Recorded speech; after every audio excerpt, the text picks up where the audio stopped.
पीछे क्लास में हम लोग यहाँ तक पढ़े थे, 7 तक कर लिए थे। 8 नंबर क्वेश्चन से आपसे बोला गया था बनाकर आने के लिए। बनाए अगर है तो मैसेज करिए कितना आंसर आया था इसका।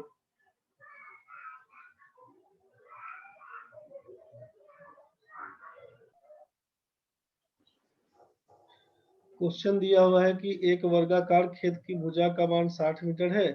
इसके चारों ओर बाहरी तरफ 1 मीटर चौड़े पथ का निर्माण किया जाए, जिसका दर 1.5 रुपया प्रति वर्ग मीटर हो, तो कुल मूल्य ज्ञात कीजिए। The side of a square field is 60 meter. It has 1 meter wide path surrounding outside. Find the cost of constructing it at 1.50 per square meter. जो रास्ता बनाइएगा उस रास्ता बनाने में कितना खर्चा लगेगा, इसके बारे में आपसे पूछा गया है। क्वेश्चन को ध्यान से समझिए। ये आपसे कहा गया है कि मान लीजिए 60 मीटर है,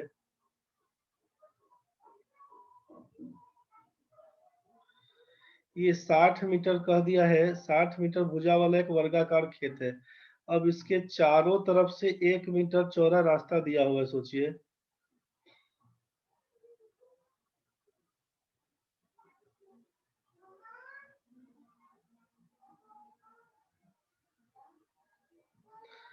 चारों तरफ से 1 मीटर चौड़ा रास्ता दिया हुआ, तो हमको ये समझना है कि पहले से मान लीजिए इसका नाम अगर ए बी सी डी बोल देते हैं,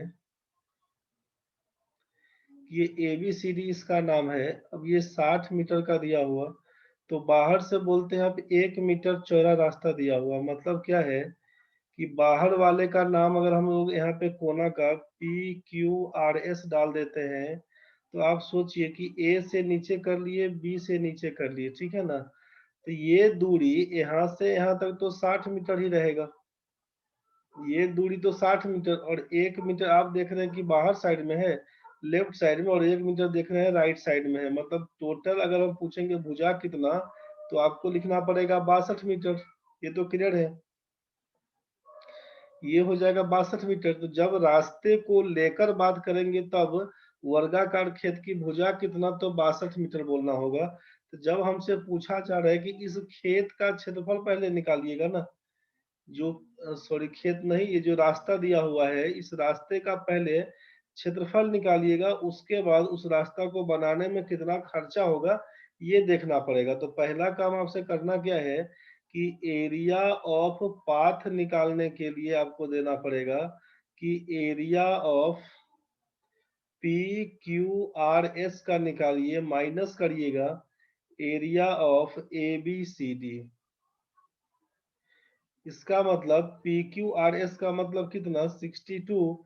वर्ग का क्षेत्रफल क्या होता है, भुजा स्क्वायर, साइड स्क्वायर बोलते हैं। तो 62 का स्क्वायर माइनस करिएगा 60 का स्क्वायर। 62 का स्क्वायर में कितना करिएगा, तो 62 का स्क्वायर 3844। 50 से कितना ज्यादा, 12 ज्यादा है, 12 का स्क्वायर करिएगा 144। 44 लिखिएगा, एक ज्यादा है।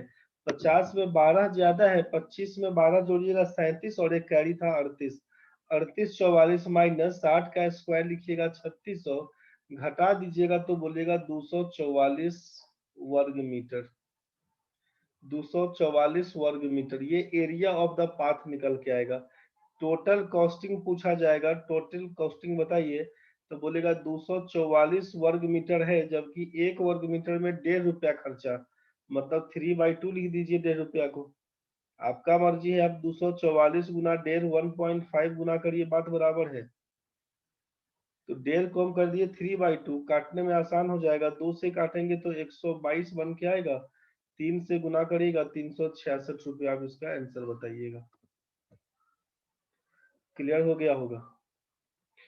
दिक्कत होगा तो क्रॉस करिएगा, मैसेज भेजिएगा, हम बढ़ते हैं आगे। ऐसा ही क्वेश्चन करवाए थे आपसे। अगला क्वेश्चन है, किसी वर्गाकार टाइल्स की एक भुजा का मान 12 सेंटीमीटर है, तो 8 मीटर लंबी और 4.5 मीटर ऊंची दीवार का निर्माण किया जाए तो कितनी टाइलों की आवश्यकता होगी। The side of a square tile is 12 centimetre. How many tiles should be required for wall of 8 metre length and 4.5 metre height. किसी वर्गाकार टाइल की एक भुजा का मान दिया हुआ है 12 सेंटीमीटर, तो 8 मीटर लंबा, 4.5 मीटर ऊंचा दीवार का निर्माण किया जाए तो कितने टाइलों की आवश्यकता होगी? क्या काम करिएगा, क्वेश्चन समझिए। पहला काम तो एक दीवार को समझ लीजिए पहले, लंबाई और चौड़ाई वाला कहानी की। ऊंचाई दिया हुआ है, लंबाई, कोई दीवार है मान लीजिए ये 800 मीटर का है,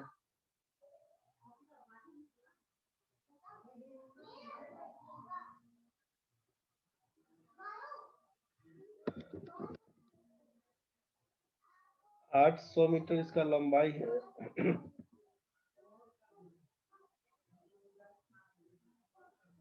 एक मिनट, ज्यादा लंबा ये दिख रहा है, ये 800 मीटर का है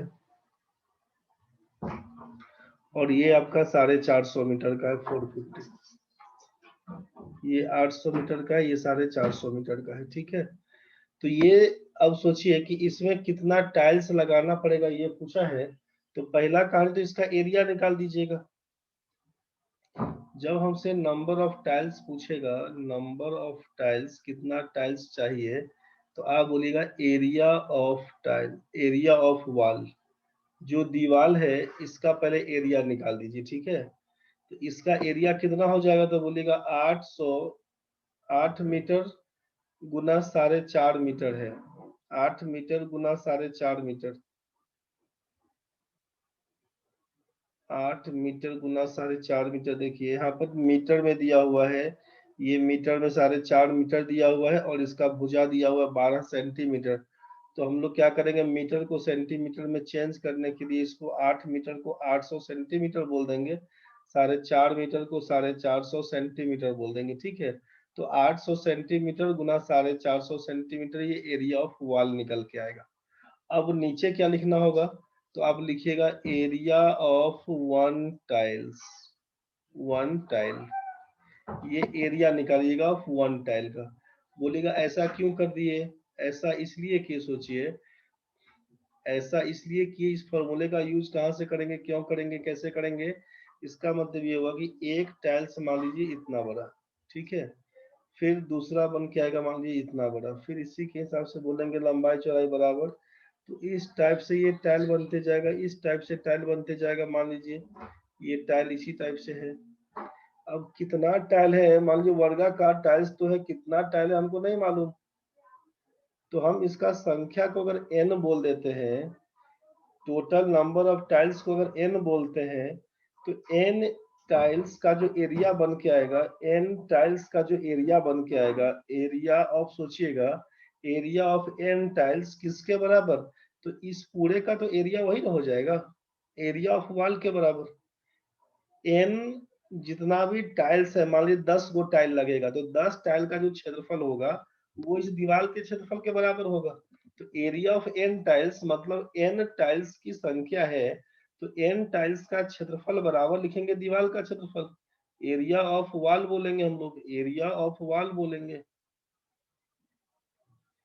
एरिया ऑफ वॉल बोलेंगे। तो n टाइल्स का मतलब क्या बोलिएगा, सोचिएगा, हम पहले इसी को क्लियर कर लेते हैं, उसके बाद यहाँ पे जाएंगे। तो n into area of one tiles का मतलब क्या होगा, जैसे ही स्क्वायर टाइल्स है मतलब साइड स्क्वायर, तो n इंटू साइड स्क्वायर बराबर क्या लिखिएगा, एरिया ऑफ वॉल मतलब लंबाई गुना चौड़ाई वाला कहानी। तो n का मान कितना, तो लिखेंगे ना l into B by side square. L into B का मतलब क्या हो जाएगा, एरिया ऑफ वॉल, और साइड स्क्वायर का मतलब है एरिया ऑफ वन टाइल्स, बराबर निकल जाएगा नंबर ऑफ टाइल्स। तो बस यहीं से ये फॉर्मूला सेट हो गया यार। तो अब हम लोग क्या करेंगे, साइड स्क्वायर का मतलब है 12 सेंटीमीटर का भुजा दिया हुआ है वर्गाकार टाइल्स का, तो हम लोग यहाँ पर 12 डाल देंगे, इस चीज को 12 का स्क्वायर हो जाएगा 144। इसी को काटेंगे छाटेंगे, 4 से काटेंगे तो 36, 4 से काटेंगे तो 8 से, तो दिख ही रहा था, 8 से डायरेक्ट आइए, 18 8 144, 8 से काट देंगे तो 100 से कटेगा, 9 से काटिएगा 2, 9 से काटिएगा 50, 2 से काटिएगा 25, नंबर ऑफ टोटल टाइल्स कितना बोल दीजिएगा 2500 आंसर। समझ में आया तो ठीक है, दिक्कत है तो बोलिए, फिर से बताएं, बताइए। सर आया समझ में। तो एक बार और बता दीजिए।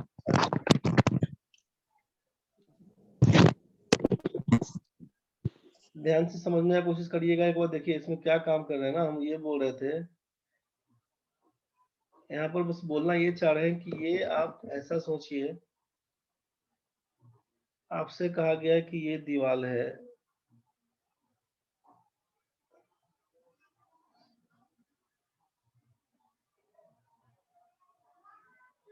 ये कोई दीवार है, ठीक है। आपसे बोल दिया कि 8 मीटर है, आपसे कह दिया 8 मीटर उसका लंबाई है और 4.5 मीटर ऊंचाई है, और इसमें जो टाइल्स लगाइएगा उसका भुजा दिया हुआ है 12 सेंटीमीटर। तो हम लोग यूनिट को बराबर कर लेते हैं। यहाँ पर चूंकि सेंटीमीटर दिया हुआ तो 8 मीटर को लिख देंगे 800 सेंटीमीटर, 4.5 मीटर को लिख देंगे 450 सेंटीमीटर। मेरे ख्याल से ये क्लियर हो गया होगा। तो लंबाई को हम बोल देते हैं कि ये हमारा लंबाई है, मान लीजिए, तो लंबाई को बोल दिए 800 सेंटीमीटर, और ये हमारा ऊंचाई रहेगा, इस ऊंचाई को हम बोल दिए 450 सेंटीमीटर। तो ये आपका दीवार है। दीवार से मतलब जिस घर में आप बैठे सोचिए ना कि कोई भी चारों जो चार दीवार जो आपका है, एक आगे एक पीछे एक लेफ्ट एक राइट, उसमें से किसी भी एक दीवार के बारे में सोच लीजिएगा तो इसी टाइप का दीवार होगा ना आपका, इसी टाइप का दीवार होगा। अब सोचिए उस दीवार का क्या है, एरिया पूछा जाएगा, दीवार का एरिया कितना, तो बोलेगा 800 में 450 से गुना कर देंगे। इसमें बोला कि पूरे दीवार पे हमको लगाना है टाइल्स, तो टाइल्स लगाना है जिसका एक टाइल्स का जो भुजा पकड़िएगा वो 12 सेंटीमीटर का है, तो कितना टाइल्स लगाएंगे। तो मान लीजिए कि आप एक टाइल्स लगाए, सोचिए ध्यान से, आप एक टाइल्स लगाए, एक टाइल्स ये लगाए, इसके बाद क्या होगा, इसके बगल में फिर आके लगाइएगा दूसरा टाइल्स, इस टाइप से लगाए, फिर इसके बगल में लेके लाइएगा तीसरा टाइल्स, 3 गो टाइल लगा, फिर यहाँ से मान के चलिए ये 4 गो लगा, बोलिएगा ना ऐसा, फिर बोलिएगा सर ये 5 गो लगा, एक ही टाइप का टाइल है, फिर बोलिएगा ये 6 गो लगा, फिर बोलिएगा कि ये 7 गो लगा, थोड़ा सा बढ़ा देते हैं, बोलिएगा 7 गो लगा, फिर बोलिएगा ये मिला के 8 गो लगा, उसी हिसाब से बोलिएगा सर एक बार यहाँ पे ले आएंगे 9 गो लगा, फिर बोलिएगा इसी हिसाब से लाएंगे 10 गो लगा। तो ये तो अंदाज से ले रहे हैं हम लोग, तो कितना लगेगा, तो सब चूंकि एक ही साइज का है दिया हुआ, इसका मतलब मान लीजिए कितना लगा, तो हम बोलेंगे इसका एक्स संख्या है, 5 गो रहेगा, 10 गो रहेगा, 50 गो रहेगा, 100 गो रहेगा, हमको नहीं मालूम। हम बोल रहे हैं कि इसमें टाइल्स की संख्या कितनी, तो हम बोल दिए एक्स टाइल्स है। नंबर ऑफ टाइल्स कितना बोलिएगा, एक्स, एक्स टाइल दिया हुआ है total, total number of tiles कितना, तो बोल देंगे हम लोग एक्स, कितना भी हो सकता है तो हम लोग एक्स मान दिए। अब एक्स वर्गाकार टाइल्स, एक्स वर्गाकार टाइल्स, यही ना बोलिएगा, एक्स वर्गाकार टाइल्स लगेगा। तो अब जब आप बोल दिए कि इसका साइड आप दे दिए, जो वर्गाकार टाइल्स है इसकी भुजा है दिया हुआ 12 सेंटीमीटर, 12 सेंटीमीटर, तो इसका पूछेंगे एरिया कितना, ये जो बन के आएगा इसका एरिया कितना, इसका एरिया कितना, तो सब तो एक ही टाइप का टाइल्स है तो एरिया तो सबका बराबर बनेगा। तो इसका मतलब है कि जब भुजा दिया हुआ है 12 सेंटीमीटर, तो इसका एरिया कितना, भुजा का स्क्वायर बोलते हैं, मतलब 12 का स्क्वायर बोलेगा 144 सेंटीमीटर स्क्वायर इसका क्षेत्रफल होगा, मतलब इसका मान 144 होगा, इसका भी मान 144, इसका भी मान 144, सबका मान 144, इसका भी 144, इसका भी 144, कितना 144 सेंटीमीटर लिखेंगे हमको नहीं मालूम। तो हम आपको बोल रहे हैं कि एक्स संख्या मान लेते हैं, एक टाइल्स का क्षेत्रफल अगर 144 वर्ग सेंटीमीटर है, तो x का मतलब x गुना 144 बोल दीजिएगा, ये किसके बराबर होगा, तो आप बोलिएगा कि ये पूरा दीवार का लंबाई आप बता रहे थे 800 का और चौड़ाई बोल रहे थे 450 सेंटीमीटर, तो एरिया तो उतना ही होगा ना भाई, कितना, तो बोलिएगा 800 गुना 450, और सेंटीमीटर गुना सेंटीमीटर मतलब सेंटीमीटर का स्क्वायर, यहाँ भी सेंटीमीटर और यहाँ भी सेंटीमीटर स्क्वायर, दोनों जो कैंसिल हो जाएगा। अब काटना शुरू करेंगे तो 8 से काटे थे, 18 8 144, 8 से काटेंगे 100 से कटेगा, 18 से काटेंगे तो 18 दूना 36, 18 36 9 जीरो, 18 पंचे 90, एक्स का मान कितना बन के आएगा 2500। इसका मतलब जो हमारा 144 वर्ग मीटर का टाइल्स एरिया वाला है, 2500 लेके आएंगे तो पूरा दीवार में छा जाएगा। पूरा दीवार में सेट हो जाएगा। क्लियर हुआ? Yes sir. तो इसी को बोले यहाँ पे काम करने के लिए कि जब कभी नंबर ऑफ टाइल्स का केस बनेगा तो एरिया ऑफ वॉल कर देंगे ऊपर में और एरिया ऑफ वन टाइल्स करेंगे, भाग दे देंगे, यही नंबर ऑफ टाइल्स निकल के आएगा। बस इसी को ध्यान रखिएगा, ढंग से समझने की कोशिश करिए। चलिए क्वेश्चन नंबर 10 बना के देखेंगे इसको। नहीं सर, नहीं बनाया। अच्छा ठीक है, हम ट्राई बता किए दें। थे। अच्छा ठीक है, कोई बात नहीं, ट्राई किए थे नहीं बना, कोई बात नहीं, हम बना दे रहे हैं और समझने की कोशिश करिएगा, दिक्कत होगा बोलिएगा। किसी वर्ग एवं आयत का परिमाप समान है। The perimeter of a square and a rectangle is same. The side of a square is 30 meters. If the length of the rectangle is double that of the breadth, then find the area of the rectangle. किसी वर्ग एवं आयत का परिमाप समान है। वर्ग की एक भुजा का मान 30 मीटर है, आयत की लंबाई उसकी चौड़ाई से 2 गुना है, तो उस आयत का क्षेत्रफल ज्ञात करें। सोचिए, वर्ग और आयत का परिमाप बोल दिया बराबर, ये मान लीजिए वर्ग है,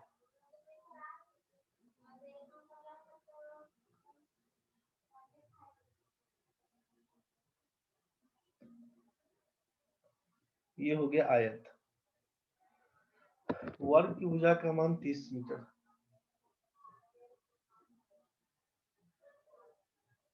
तो साइड बोल दिए 30 मीटर, तो पेरीमीटर पूछेंगे तो पेरीमीटर तो जानते ही है ना कि सम ऑफ साइड्स बोलते हैं, सब तो 30-30 मीटर का है।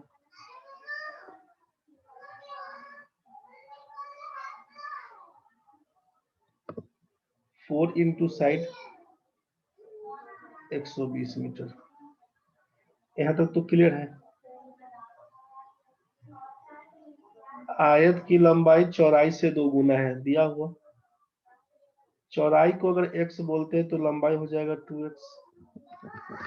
आप बोले कि वर्ग एवं आयत का परिमाप समान है, सोचिए तो इसका परिमाप क्या होगा। इसका पेरीमीटर होगा 2 इंटू एल प्लस बी, तो एल का मतलब 2x, बी का मतलब x, किसके बराबर।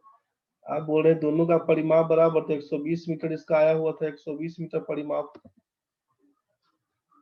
आप बोल दीजिए यहाँ से 120 मीटर के बराबर 2 इंटू 3x,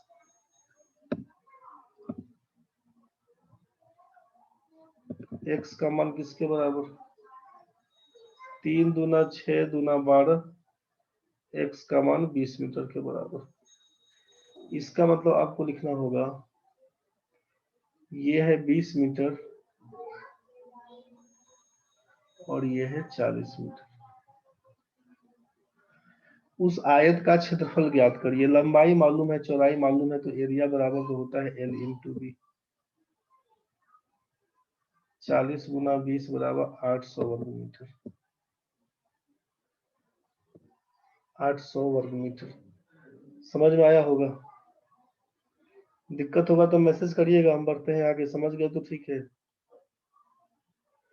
अगला क्वेश्चन है, किसी आयत की लंबाई में 10% की वृद्धि की जाए और चौड़ाई कितने प्रतिशत घटाई जाए कि आयत के क्षेत्रफल में कोई फर्क ना पड़े। ये क्वेश्चन आपका परसेंटेज का है, मतलब टॉपिक आपका भले मेंसुरेशन का है, लेकिन इसका बेस कहाँ है, परसेंटेज में। परसेंटेज में जो क्वेश्चन पढ़े थे ना कि चीनी के मूल्य में 10% की वृद्धि की जाए तो कोई गृहिणी अपने खपत में कितने प्रतिशत की कमी करेगी, खर्च अपरिवर्तित रहे, ऐसा क्वेश्चन दिया रहे। तो आपसे बताया था कि अगर यहाँ पर वृद्धि कहा जाएगा तो यहाँ पर कमी पूछा जाएगा, कितना घटाया जाए कि ये अपरिवर्तित रहे। तो इस केस के लिए क्या बोले थे कि जब आपसे 10% इंक्रीज दे दिया है तो हाउ मच परसेंट डिक्रीज के बारे में जब पूछा जाएगा तो लिखिएगा कितना, तो जो परसेंटेज वैल्यू है उसको लिखिएगा। 10% बोला तो 10 लिख लीजिएगा, नीचे कितना 10% इंक्रीज का मतलब है 110 और इनटू बोल देंगे 100%। इसी को सॉल्व करिएगा, 0 से 0 कैंसिल, लिखिएगा 9 1/11%, यही आपका डिक्रीज करेगा, सीधे आपका यही आंसर। बोलिएगा ऐसा कैसे याद नहीं रहेगा, तब तो डिटेल्स के लिए हम एक बार क्लियर कर देते हैं आपको कि मान लीजिए कोई आयत है, ये दिया हुआ आयत का ये लंबाई है आयत का लंबाई को हम x बोल दिए, चौड़ाई अगर y बोल दिए, तो पूछेंगे एरिया कितना हो जाएगा, तो बोलिएगा एरिया लंबाई गुना चौड़ाई होता है, xy बता दीजिएगा। बोला कि लंबाई में 10% की वृद्धि की जाए, न्यू लेंथ के लिए बोला कि 10% का वृद्धि, तो 10% इंक्रीज का मतलब जानते हैं 110%, 10% वृद्धि का मतलब 110%, 20% का वृद्धि का मतलब 120% बताए थे सर, 20% का कमी मतलब 80%, 30% कमी मतलब 70%, 30% का वृद्धि मतलब 130%। तो नई लंबाई कितना, आप बोलेगा 10% की वृद्धि करने के लिए बोला, तो मेरे पास पहले से लंबाई x था, आप बोले 10% इंक्रीज कर दीजिए, मतलब 110/100 बोल देंगे। तो इसी को क्या लिखिएगा, 0 से 0 कैंसिल, तो लिखना होगा 11/10x, ये नई लंबाई। चौड़ाई कितना घटाई जाए, अब कितना घटा के लिखेंगे हमको नहीं मालूम, न्यू ब्रेथ अगर हम आपसे बोल दें, पहले से तो y था, अब कितना घटा के बोलेंगे हमको नहीं मालूम, हम मान लेते हैं कि नया लंबाई घटाने के बाद z आता है, तो आप यहाँ से एरिया क्या बोल सकते हैं, इसीलिए न्यू एरिया पूछेंगे, लंबाई गुना चौड़ाई बोलिएगा, तो मतलब 11/10x और z बता दीजिएगा, यही ना एरिया बन के आएगा। बट अकॉर्डिंग टू क्वेश्चन आपसे कहा कि एरिया अनचेंज, कोई फर्क नहीं पड़ेगा उस पर, एरिया अनचेंज होना चाहिए, अपरिवर्तित रहना चाहिए। तो अकॉर्डिंग टू क्वेश्चन आप बोलना ये चाह रहे हैं कि जो 11/10 xz है वो किसके बराबर, तो जो एरिया हमारा शुरू में था ना xy, उसी के बराबर होना चाहिए, एरिया हमारा xy के ही बराबर होना चाहिए, मतलब z का मान आपको निकल जाएगा y के टर्म में, x से x कैंसिल, तो z का मान क्या लिख दीजिएगा 10/11y। अब जरा सोचिए कि z का मान निकल गया 10/11y, तो ओरिजिनली कितना था, ओरिजिनली तो हमारा y था, अब हो गया कितना 10/11y घट के, तो अगर हम पूछे कितना घटा, डिक्रीज कितना किया, एरो नीचे दे देते हैं, डिक्रीज इन y कितना घटा, तो बोलिएगा y था पहले 10/11y हो गया, मतलब घट के आ गया 1/11y, ऐसा बोल दिए। तो अगर हम पूछेंगे परसेंटेज डिक्रीज कितना, तो बोलिएगा कि 1/11y किसके रेस्पेक्ट में, y के रेस्पेक्ट में, y के रेस्पेक्ट में इनटू बोल देंगे 100%, यहीं से काटेंगे तो y से y कैंसिल, 100/11 का मतलब 9.1/11%।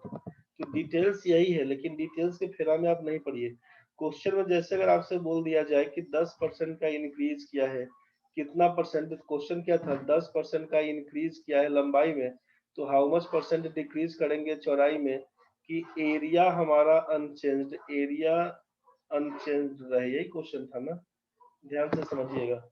जो परसेंटेज में करते थे ना कि इसके बाद बराबर क्या लिखते थे, परसेंटेज डिक्रीज निकालने के लिए 10/110 गुना 100%, यही सॉल्व करिएगा आंसर।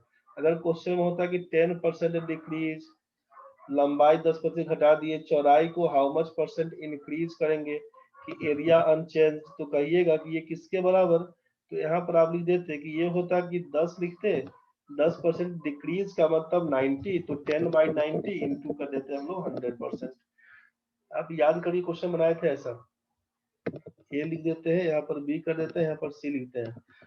अगर लिखते हैं 20% मान लीजिए इंक्रीज किया लंबाई, तो चौड़ाई कितना परसेंट डिक्रीज करेंगे कि एरिया अनचेंज होगा, तो बोलिएगा 20/20% इंक्रीज बोला है, तो 20/120 गुना 100%, इसी को सॉल्व करिएगा आंसर हो जाएगा। अगर आपसे क्वेश्चन देख के मान लीजिए 30% डिक्रीज इन लेंथ, तो चौड़ाई कितना परसेंट इंक्रीज कर लेंगे कि एरिया अनचेंज रहेगा, तो लिखिएगा 30/70 डिक्रीज किया, 30/70 गुना 100%, इसी को सॉल्व करिएगा तो आपका आंसर आ जाएगा। ये कुछ समझ में आ रहा होगा आपको, परसेंटेज के टाइम में जो पढ़े थे उसी हिसाब से काम करते जा रहे हैं। कुछ समझ में आया कि दिक्कत है रे? आया सर। चलिए ठीक है, तो आगे बढ़िए, दिक्कत होगा तो टोकिएगा जरूर, बढ़ते हम आगे। 11 तक क्लियर है। 12 नंबर क्वेश्चन देखिए, किसी वर्ग की भुजाएं 10% बढ़ती हैं तो इसके क्षेत्रफल में कितने प्रतिशत की वृद्धि होगी। वर्ग की भुजाएं 10% बढ़ती हैं तो जब कभी भी यहाँ पर नोट में डाल देते हैं, डिटेल समझा देते हैं, जब कभी भी क्वेश्चन में वर्ग के बारे में चाहे आपसे वृत्त के बारे में पूछा जाएगा तो क्या करिएगा, परसेंटेज इंक्रीज चाहे परसेंटेज डिक्रीज के बारे में पूछा जाएगा तो क्या करिएगा, तो आप लिखिएगा, यहाँ पर लिख देते हैं 2x plus minus x square by 100%। अगर क्वेश्चन में परसेंट अगर इंक्रीज कहा तो प्लस वैल्यू, अगर इंक्रीज कहा तो ये वाला वैल्यू, अगर डिक्रीज कहेगा तो निगेटिव वैल्यू।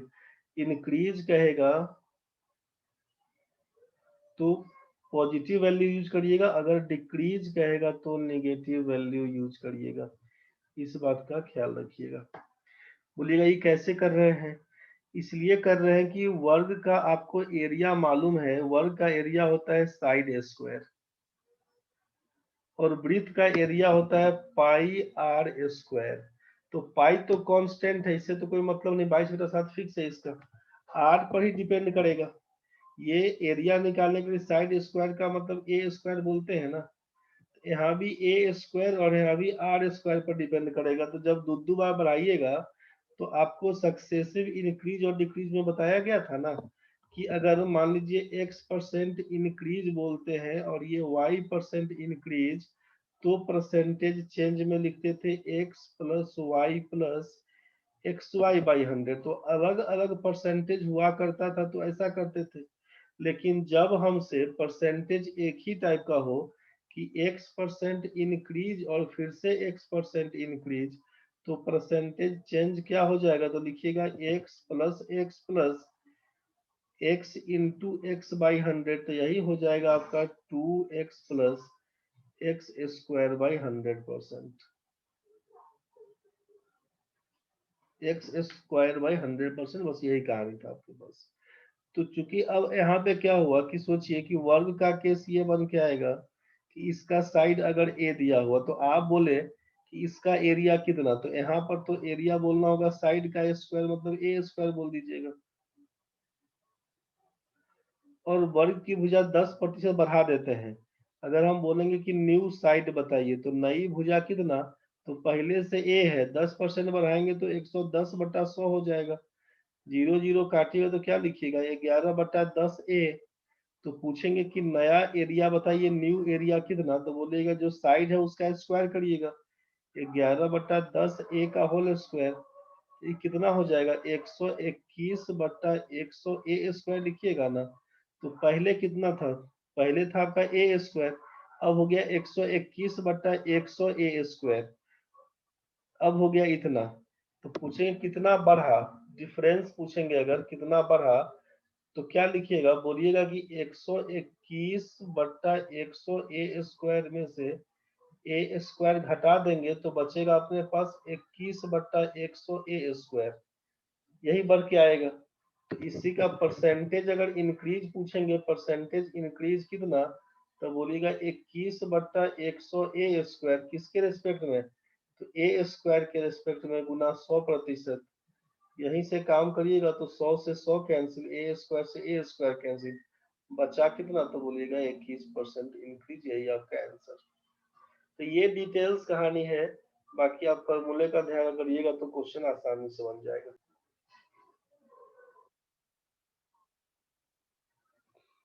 ठीक है, तो ए मान के तो ऐसा कर सकते हैं, कोई संख्या लेके अगर काम करते हैं, मान के चलिए एक बार समझिए कि मान लीजिए ये हमारा कोई वर्ग दिया हुआ,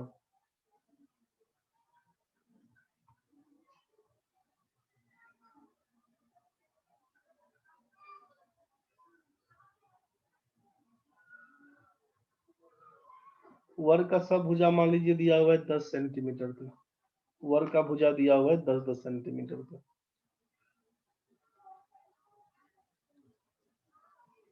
डायरेक्ट दिख जाएगा यहाँ पे।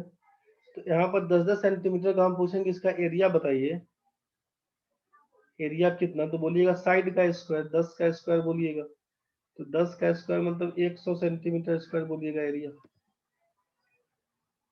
एंड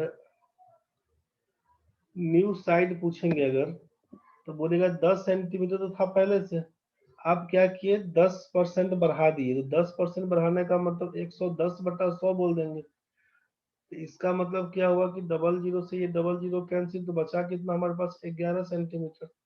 तो नया भुजा तो 11 सेंटीमीटर का है, तो इसीलिए हम पूछेंगे कि न्यू एरिया कितना बन के आएगा, तो बोलेगा 11 सेंटीमीटर है, इसका स्क्वायर कर दीजिएगा, हो जाएगा 121 सेंटीमीटर स्क्वायर। तो कितना बढ़ा हुआ दिखा, ओरिजिनल था आपका 10 से हो गया 100, बढ़ने के बाद 11 से बढ़ के हो गया 121, तो आपका ओल्ड वाला था, ओल्ड वाला था 100। ओल्ड एरिया पूछेंगे कितना, ओल्ड एरिया पूछेंगे तो 100, और रिजल्टेंट पूछेंगे नया वाला कितना, रिजल्टेंट पूछेंगे तो आप बोलिएगा रिजल्टेंट एरिया है 121 सेंटीमीटर स्क्वायर। तो कितना बढ़ गया, तो आप बोलिएगा 100 से बढ़ के 121 हो गया, मतलब बढ़ा कितना, तो बोलिएगा कि ये बढ़ गया 21 सेंटीमीटर स्क्वायर। 21 सेंटीमीटर स्क्वायर किसके रेस्पेक्ट में, तो बोलिएगा 100 के रेस्पेक्ट में, इसीलिए उसी को परसेंटेज की भाषा में 21% इंक्रीज बोलेंगे। तो इतना दिमाग नहीं लगा के हम लोग क्या करेंगे, फॉर्मूला ध्यान रखेंगे, 2x plus x square by 100। अगर इंक्रीज कहेगा तो ये फॉर्मूला लगाइएगा, और अगर डिक्रीज बोलेगा तो प्लस की जगह पे माइनस लगा दीजिएगा। बस यही चीज ध्यान रखिएगा, क्वेश्चन आराम से बनेगा। अब यही क्वेश्चन था अपने पास, अगर सोचिए कि किसी वर्ग की भुजा 10% बढ़ती है, इसके क्षेत्रफल में कितने प्रतिशत की वृद्धि होगी, तो आप यहीं पर लिख सकते थे कि परसेंटेज इंक्रीज बराबर 2x का मतलब 2 into 10 plus x square by 100, 10 का स्क्वायर करेंगे 100/100। इसी में देखिएगा तो 100 से 100 कैंसिल, 10 गुना 20 और एक लिख देंगे 21%, बोलिएगा ये इंक्रीज, यही हमारा आंसर है। बस 21% इंक्रीज, यही हमारा आंसर। मेरे ख्याल से क्लियर हो गया होगा। चलिए अब इसमें आइए, 13 नंबर क्वेश्चन क्या है, किसी वर्ग की बजाय 20% घटती है तो इसके क्षेत्रफल का कितना प्रतिशत भाग घटेगा। If the side of a square are decreased by 20%, then by how much percent will decrease its area? क्या काम करिएगा, वर्ग के बारे में बोला गया है, घटने का क्या कहानी था, 2x plus minus x square by 100। आपसे बोला गया था कि बढ़ेगा तो प्लस, घटेगा तो माइनस कर देंगे। तो हम लोग क्या कर देंगे, परसेंटेज घटेगा, डिक्रीज वाला केस है, 2 इंटू 20 कर दीजिएगा, माइनस 20 का स्क्वायर बटे 100 लिख दीजिएगा। डिटेल सब आपको मालूम चल गया कैसे करना है। 2 में 20 से गुना करेंगे हो जाएगा 40, माइनस 20 का स्क्वायर 400/100 मतलब 4, आप लिखिएगा 36% ये डिक्रीज करेगा, यही हमारा आंसर, 36% डिक्रीज करेगा। 14 नंबर सोचिए, किसी वृत्त की त्रिज्या में 10% की वृद्धि अगर हो तो उसके क्षेत्रफल में कितने प्रतिशत की वृद्धि होगी। इसमें भी वर्ग चाहे वृत्त, आपसे बोला कि चाहे स्क्वायर का केस हो तब, चाहे सर्किल का केस हो तब, दोनों केस में एक ही फॉर्मूला यूज होगा, 2x plus minus x square by 100। ध्यान रखिएगा 2x plus minus x square by 100, अगर इंक्रीज होगा तो प्लस, डिक्रीज होगा तो माइनस। तो बोला 10% इंक्रीज होता है, इसका मतलब है कितना प्रतिशत, परसेंटेज इंक्रीज बराबर 2 इंटू 10 प्लस 10 का स्क्वायर लिखिएगा 100/100, यहीं से लिख दीजिएगा, ये कैंसिल होके 1 दे देगा, 20 और 1 21%, बोल दीजिएगा इंक्रीज, यही आपका आंसर है। नेक्स्ट क्वेश्चन देखिए, इसमें क्या दिया हुआ, किसी वर्ग का परिमाप 160 मीटर है एवं किसी आयत का परिमाप भी 160 मीटर है। इस वर्ग के क्षेत्रफल से इस आयत का क्षेत्रफल 100 वर्ग मीटर कम है, तो आयत की लंबाई ज्ञात कीजिए। The perimeter of a square and rectangle each is 160 metre, the area of rectangle is 100 metre square less than that of the area of the square, find the length of the rectangle. मतलब वर्ग का परिमाप और आयत का परिमाप दोनों है 160, ये वर्ग है मान लीजिए, और ये आयत है मान लीजिए, दोनों का परिमाप बोला है कि 160 मीटर, इसका भी 160 मीटर। क्या करिएगा, इसका साइड अगर ए बोल देते हैं, इसको एल और बी कर देते हैं, तो आपको मालूम है कि 4 इंटू ए का मान 160 मीटर है, तो ए का मान बोल देंगे 40 मीटर। और यहाँ से 2 इंटू एल प्लस बी का मान लिखेंगे 160 मीटर, तो इसका मतलब एल प्लस बी का मान लिखेंगे 80 मीटर। यहाँ तक तो क्लियर है। बोला क्वेश्चन में कि इस वर्ग के क्षेत्रफल से इस आयत का क्षेत्रफल 100 वर्ग मीटर कम है, तो इसका ए का मान अगर 40 मीटर है तो पूछेंगे इसका एरिया कितना, तो बोलिएगा साइड स्क्वायर होता है, 40 का स्क्वायर लिखेंगे तो लिखिएगा 1600 वर्ग मीटर। और बोला कि आयत का जो एरिया बन के आएगा एल इंटू बी, इसका जो एरिया आप लिखिएगा, इसका एरिया, तो एरिया का मतलब एल इंटू बी, तो इसका मान कितना, तो इसका एरिया से 100 वर्ग मीटर का मतलब 1500 वर्ग मीटर। ये तो क्लियर है। तो पूछा आयत की लंबाई, तो जब हमको यहाँ पर दिख रहा है कि L प्लस बी का मान है 80 मीटर और L into B, L B का मान है 1500 मीटर, तो लंबाई कितना होना चाहिए। तो फॉर्मूला अगर हम इग्नोर करते हैं तो दिख रहा है ना कि 50 में 30 जोड़ेंगे तो 80 हो जाएगा, 50 में 30 जोड़ेंगे तो 80, और 50 में 30 गुना करेंगे तो 1500। इसका मतलब लंबाई हमारा है 50 मीटर, चौड़ाई हमारा है 30 मीटर। मेरे ख्याल से ये समझ गया होंगे। बोलेगा अगर ये नहीं समझ में आया तब क्या करेंगे भाई, तो तब ये करना कि एल माइनस बी, फॉर्मूला जो तुमको ए माइनस बी का मालूम है उसका यूज करिए। एल माइनस बी का होल स्क्वायर बराबर लिखिएगा तब एल प्लस बी का होल स्क्वायर माइनस 4LB। यहाँ से यूज करिएगा एल प्लस बी का मान 80 का स्क्वायर करिएगा 6400 माइनस 4LB, LB का मान है 1500 का 4 गुना करिएगा 6000 बन के आएगा, घट के आएगा 400। इसका मतलब लिखिएगा LB का मान, L माइनस बी का मान कितना, तो इसका वर्गमूल निकल के आएगा 20।